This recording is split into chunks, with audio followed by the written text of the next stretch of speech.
Okay, show of hands. Who's heard of HAARP before today?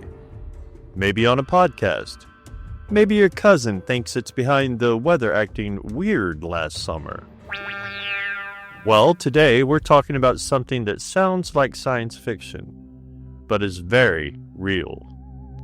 It's called the High Frequency Active Auroral Research Program, or HAARP, and it's based in the wilds of Alaska.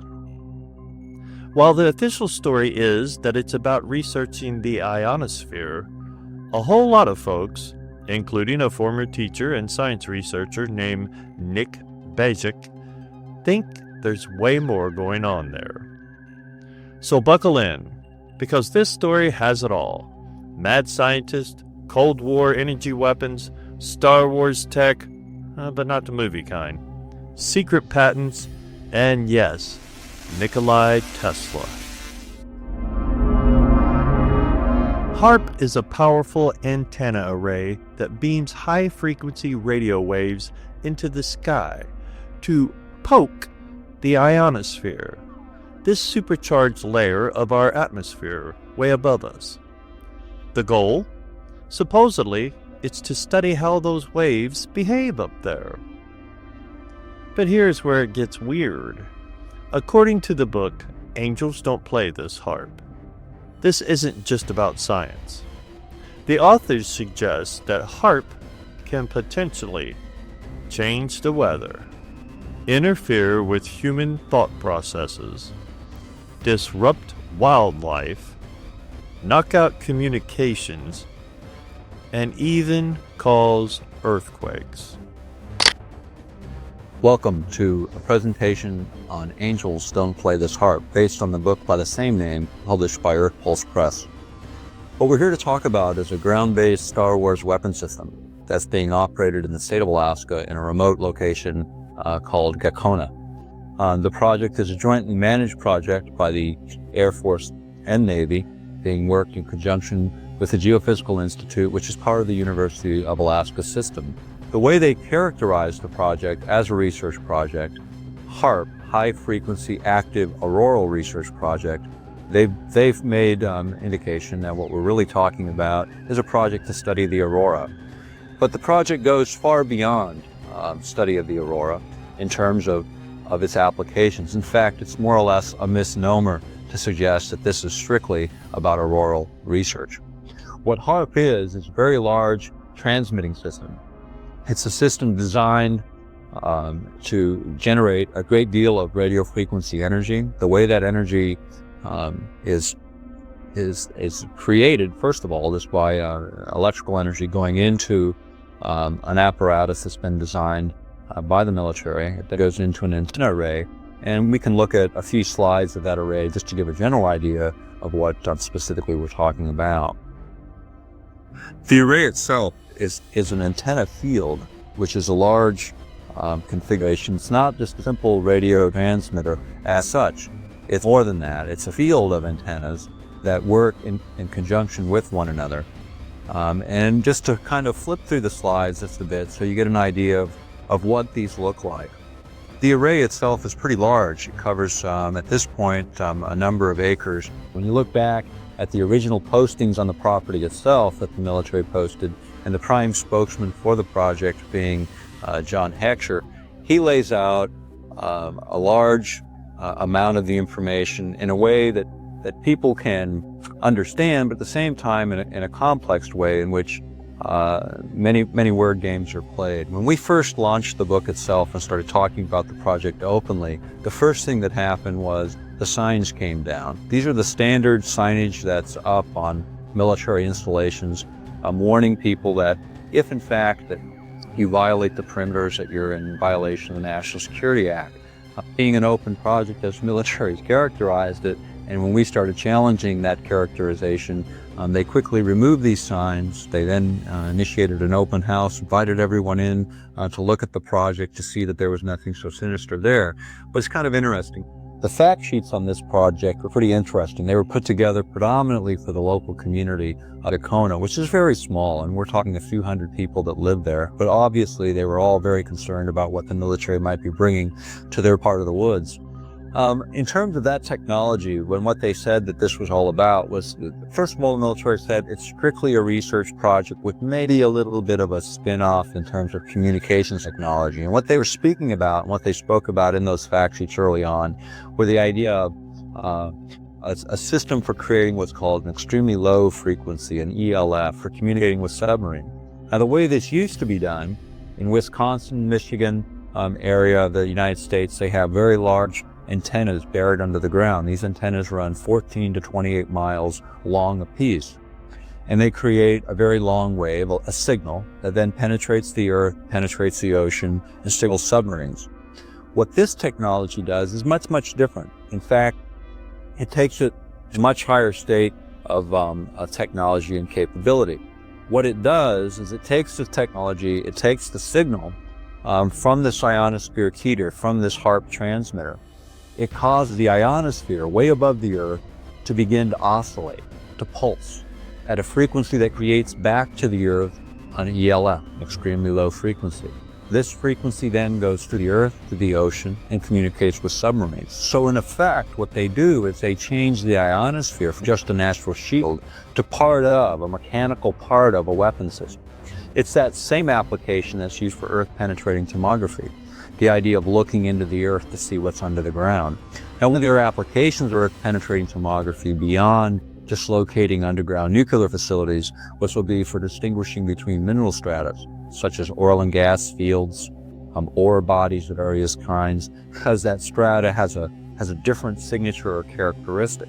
What the military has said is, even though that energy is coming back to the earth, it's not something we need to worry about, because the amount of energy involved is approximately the same as the amount of energy which naturally occurs in the earth in any case. The problem with that is it doesn't line up with the research. Now, what is an electromagnetic pulse, an EMP as such? It's a pulse of energy that causes electronic circuits to basically not work, to go haywire, for computers to fail.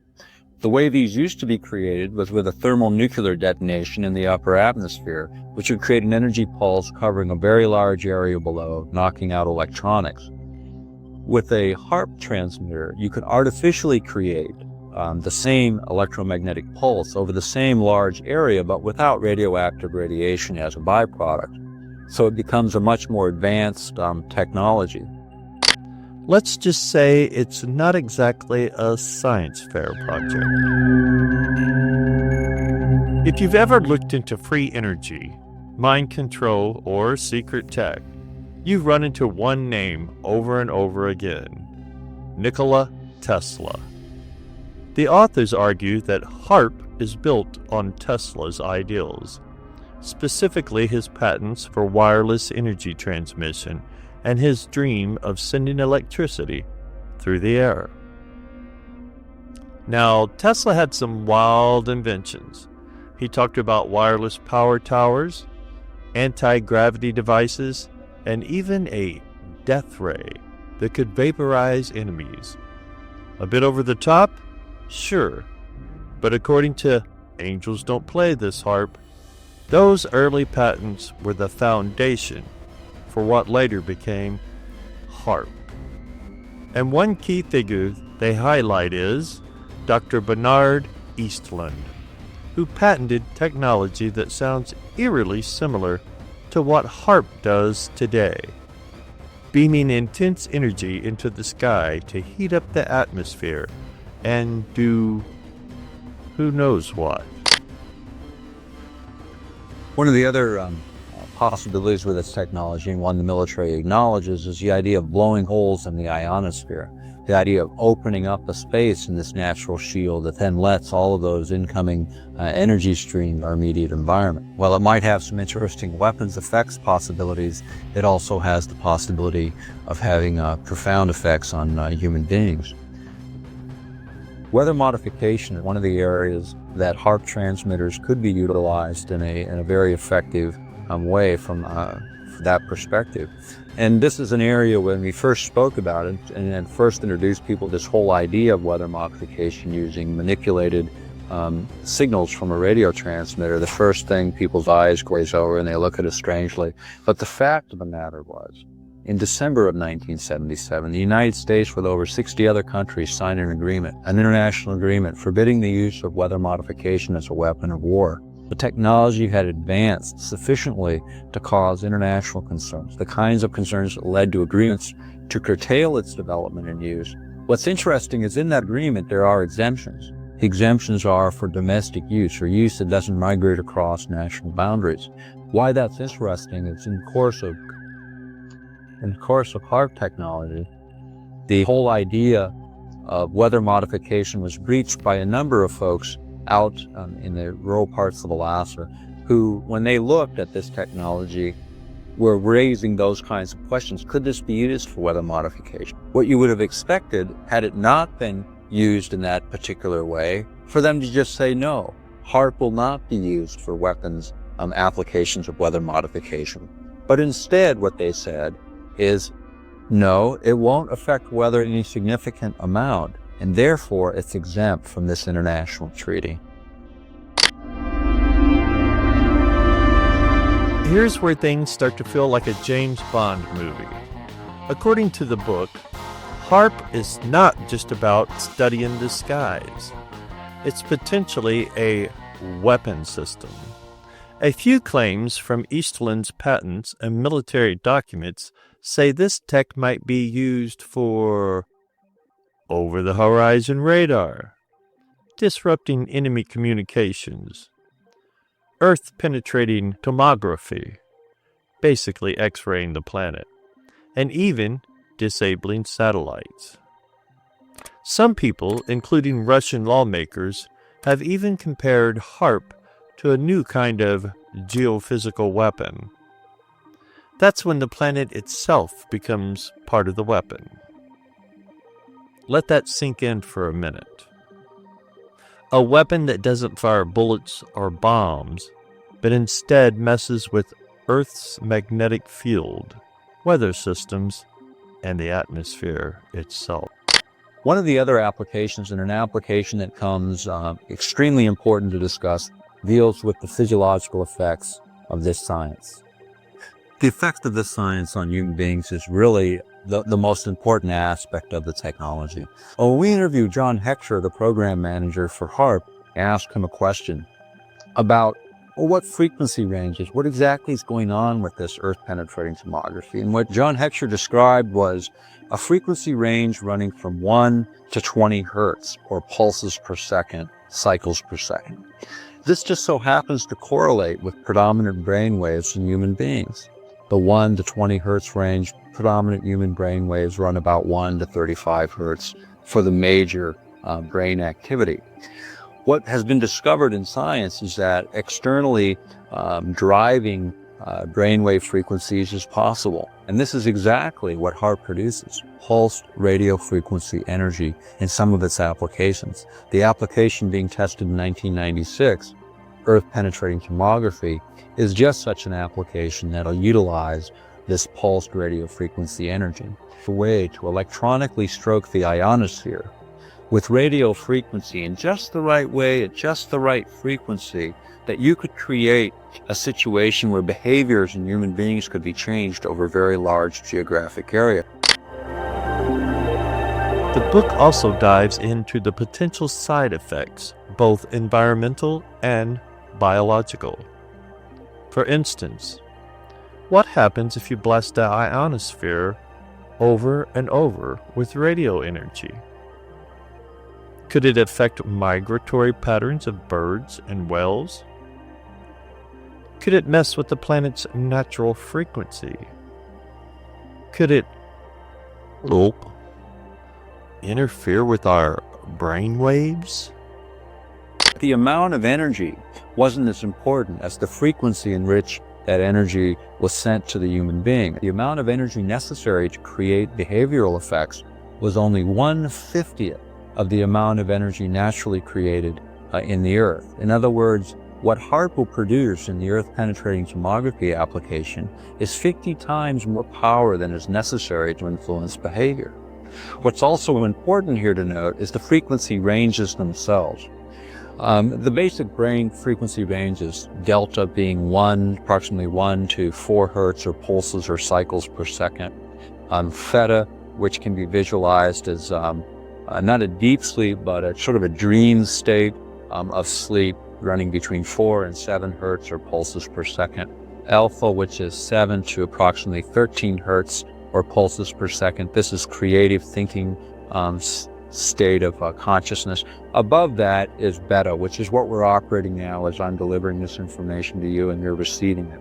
And so what the frequency range of this particular application is within this frequency range from deep sleep to this kind of discussion stage. So what happens when they initiate this particular application is potentially, as a side effect, being 50 times more powerful than the necessary. It may change the behaviors of people over a very large area, the same area that it's affecting for penetrating tomography, which is interesting also in that this particular application could cover an entire hemisphere, even at HAARP's current energy levels. This is all important information because it turns out that the same energy effects, low frequency, particularly under 100 hertz or under 100 pulses per second, tend to be the frequencies that are the most biologically active. Some researchers in the book speculate that HAARP's signals might entrain the brain, basically syncing our brain waves with the external frequencies. Imagine being in a constant low-frequency hum that slowly alters your mood. Creepy, right? There's even talk about non-lethal weapons that can affect crowds by targeting mental states. Think crowd control without rubber bullets, just pure frequency. Whether or not HAARP is doing that, the point is the possibility is on the table. You look at mind control technology, and you go back to the 70s. There was a report put together in 1975 by the United States Senate and United States House of Representatives. A committee was configured shortly after the Watergate events to investigate abuses by the Central Intelligence Agency, the CIA, within the boundaries of the United States. In that investigation, a project was uncovered called MK Ultra, which was the use of mind control technologies by the CIA for domestic purposes. Now, what was disclosed in the Senate hearings, and one of those hearings occurred August 3rd, 1977, is clearly in the record, was that you could take a situation where the CIA is supposedly doing work outside of the country. What they were doing within the country, among other things, were giving LSD to unconsenting people to look at the brain effects, using hypnosis and a number of other psychological means for influencing behavior on American citizens without their consent. They were opening U.S. mail, they were infiltrating anti-war movement groups, all within the boundaries of the United States, on American citizens. In terms of this particular technology, as it applies to HAARP, would the military engage in mind control technologies or behavioral change technologies on American populations? I think the answer to that is spoken best by Zbigniew Brzezinski, because his belief was absolutely yes. The only way that this kind of technology wouldn't be used in that way is with sufficient outcry by populations within the United States. Now here's the thing. Angels don't play this. HAARP doesn't just throw out ideals and walk away. The authors actually point out a real problem, a lack of public transparency. The military and defense contractors involved aren't exactly handing out flyers. The universities tied to the project receive funding, but they're often not free to share what they know. Even local Alaskan newspapers, at times, were hesitant to report deeply on it. Dr. Begich, whose background includes politics and education, got involved because of a single letter to the editor about HAARP. That sparked a full-on investigation that led to this book. His concern was simple. Why are we letting a small group of military contractors mess with the upper atmosphere without oversight? His point wasn't, "This is all evil," but more like, we need to ask better questions, and we deserve better answers. Some of the other things that can happen in terms of this technology, when you think about the focusing capability, which we talked about, and that amount of delivered energy reaching the ionosphere, and then you think about the amplification from the ionosphere, from these nonlinear events which we've described. But then you think about it in one more sort of scenario. The magnetic lines of force around the planet follow very defined lines, and they come closest to the planet, closest to both the north and south poles. Interjecting energy into these naturally occurring lines may also create a nonlinear effect, a very large effect. It can be thought of as hitting the acupuncture points of the planet. Our concern is right now the planet's undergoing significant change, releases of energy that are being manifested in obscure, unusual weather patterns, by way of example. It's also being displayed when you think of energy releases from the planet in volcanic activity and earthquakes, which are increasing in the terms of earthquakes in frequency, size, again demonstrating an energy release. Now what the HAARP program planners will tell you is not to worry. What we're doing with HAARP is a small amount of energy.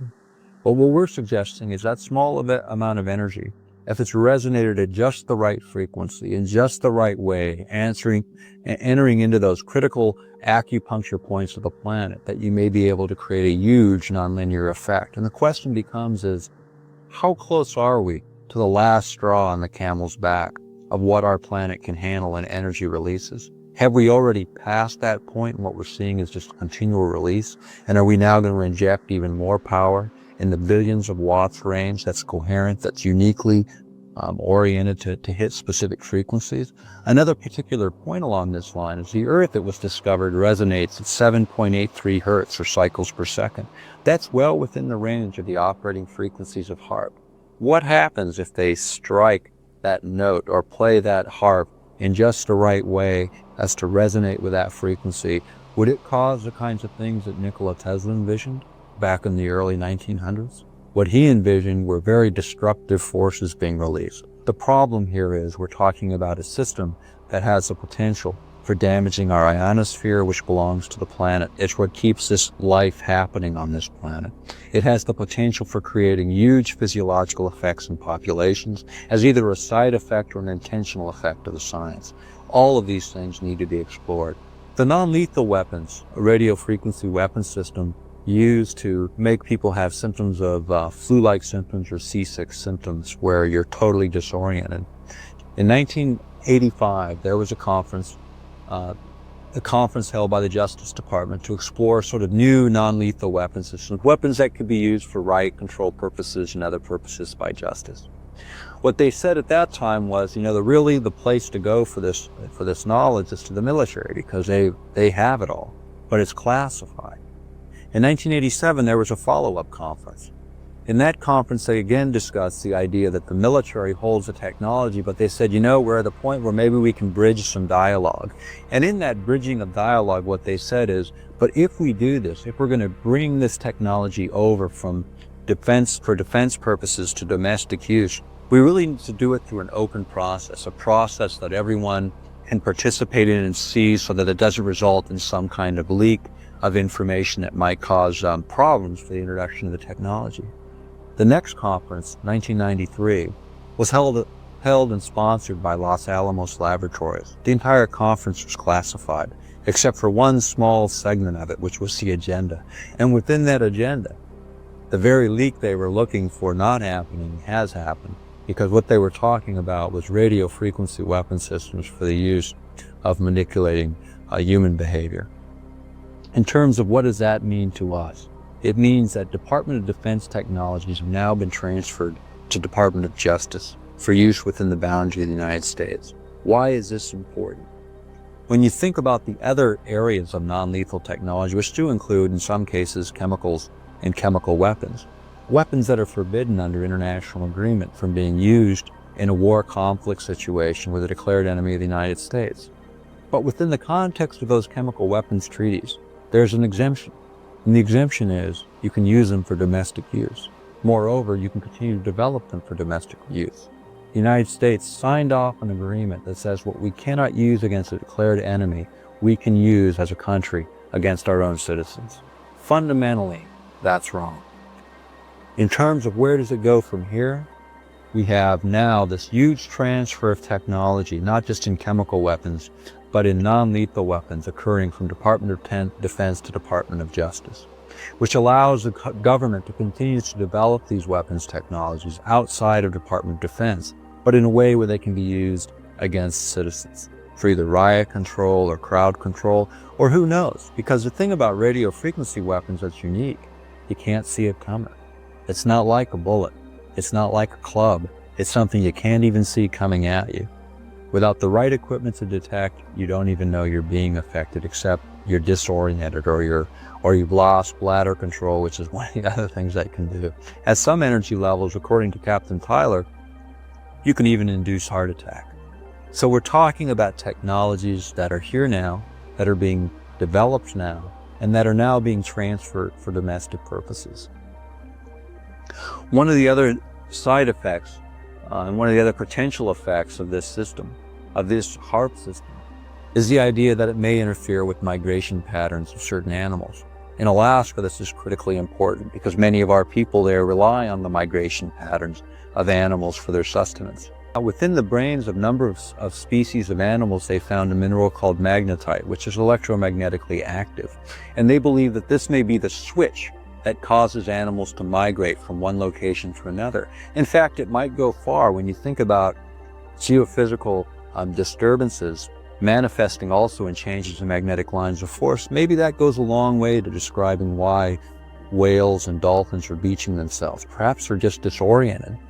When you think about it in terms of migration patterns, we're going to inject energy into the magnetic lines of force. It's going to alter their character.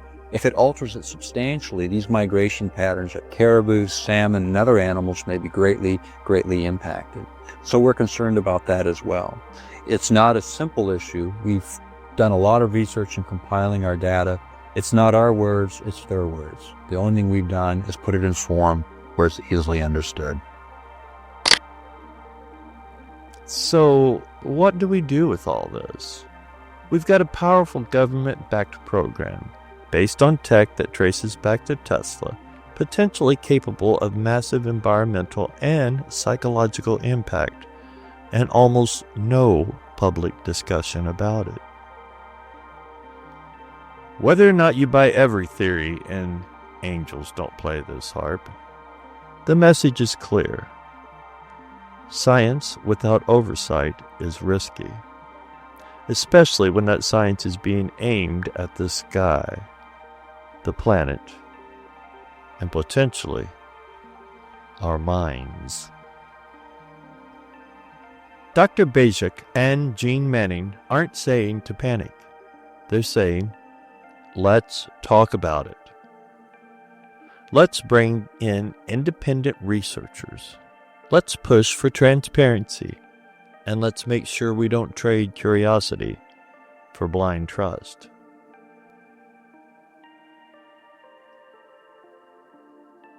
But I've been interested in what you think about this whole subject. Any questions you might have in those comments down below.